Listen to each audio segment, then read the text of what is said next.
Hello archers, it's Knockdraw here. Today we're looking at archery in the finals.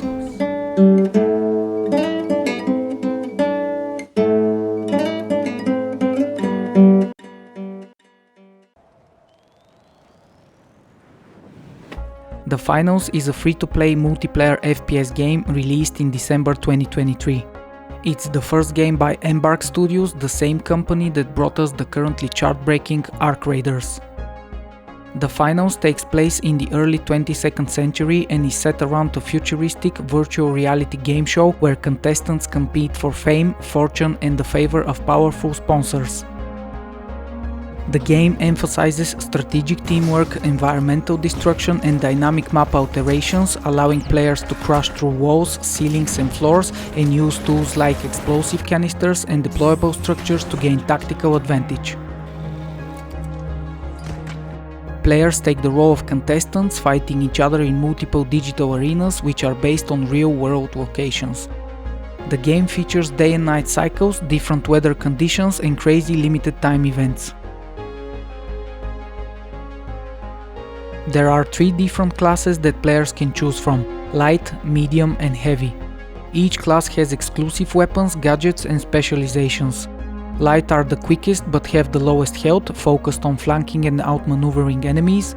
Medium are balanced in speed and health and have supportive gadgets and specializations. Heavy have the most health but are the slowest, they are focused on defense and destruction. There are numerous different rewards and level up systems to unlock all the different weapons, gadgets and tons of cosmetics. The game features several different game modes with specific victory objectives and new modes get added often, but one thing remains the same: the Finals is a high-paced, chaos and destruction-infused fun fest.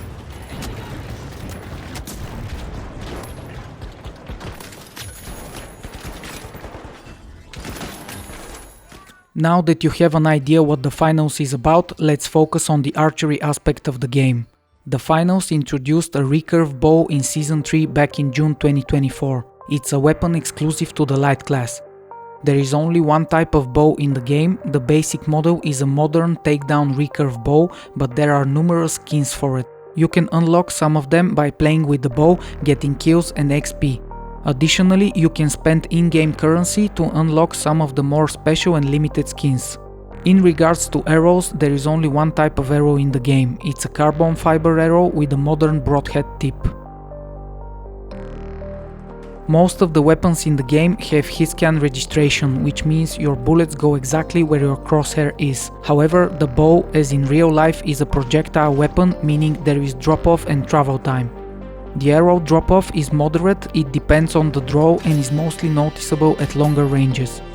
Here at the practice range, we are standing at around 50 meters from the farthest enemy and there is little to no drop-off. At around 100 meters, the drop-off becomes much more noticeable. However, both of these examples are with fully drawn arrows. There is also a quick shot where you just click the fire button to shoot a quick but weak arrow, and there the drop-off is much more significant. More on quick shots in a bit. The travel time means that you need to lead your shots. Let me demonstrate real quick on the dummy target. If I release the arrow just when the dummy enters my crosshair, by the time the arrow gets to it, the dummy has already moved to the side. So you need to time your shots and release the arrows a bit earlier, depending on the speed of your moving target and the distance to it. This could be a bit strange at first, but it's really easy to get used to. When it comes to arrow impact, there are different sound cues for hitting a body and a headshot.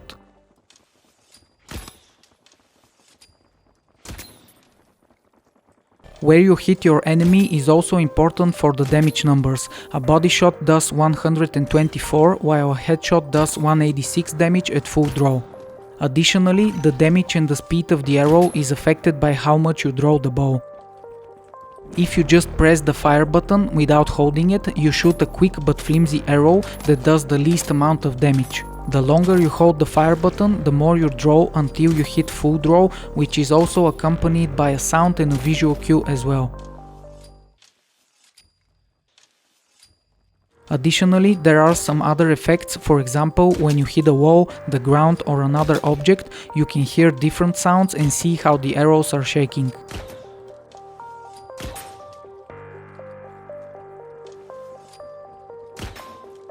For some reason though, there is a collision issue when it comes to the bow and some of the obstacles and objects in the game. For example, if you try to shoot an arrow through this type of fence that is found on almost every map, the arrow gets stuck in it instead of passing through. Meanwhile, any firearm can shoot through the fence with no issues.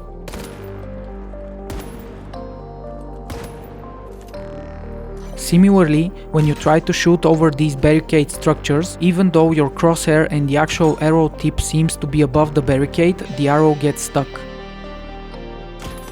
As you can see, with a firearm you can shoot the dummy in the foot, while with the bow you can only shoot them in the chest or above. Although it doesn't seem intentional, it has been like this ever since, so I think these two issues have just been overlooked by Embark.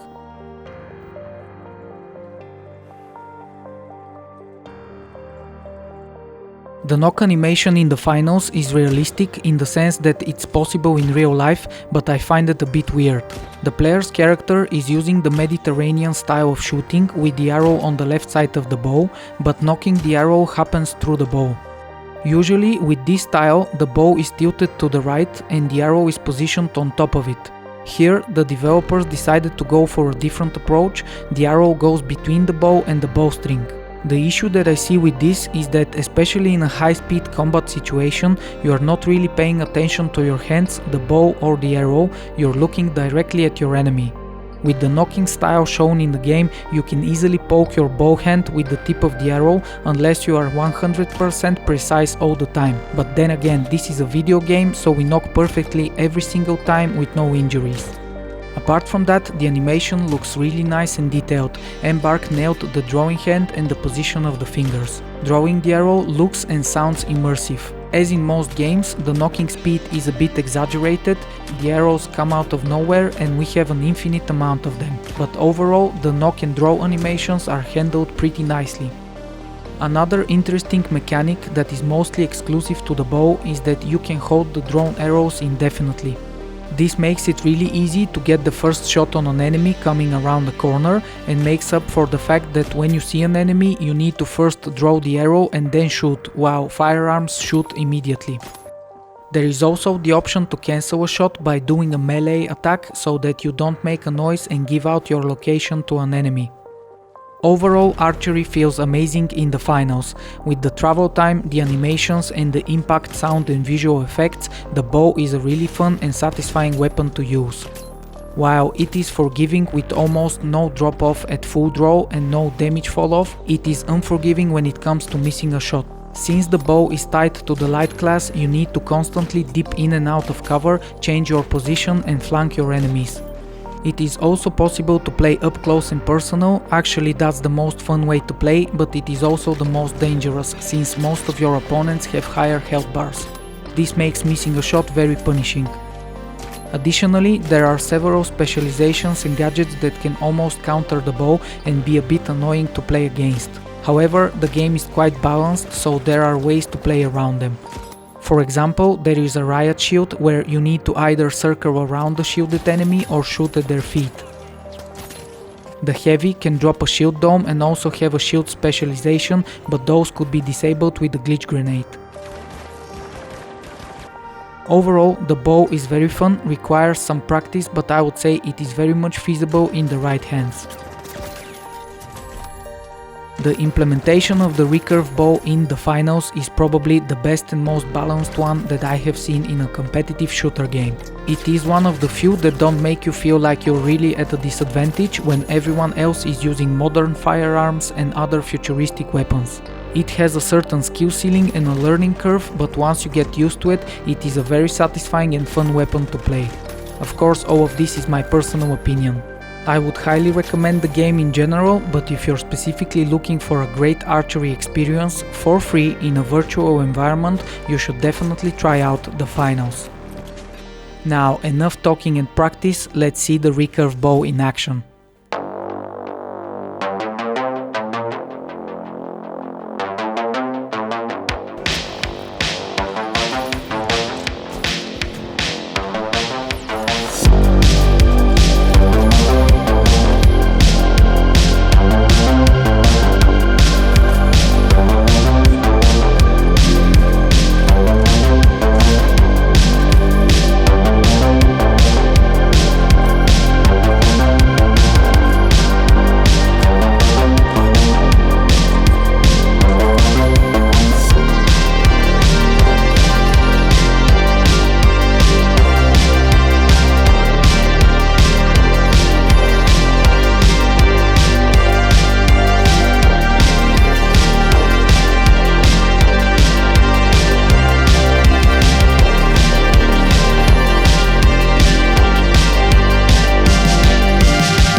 Thank you for watching, I hope you enjoyed it, stay on target and I'll catch you in the next one.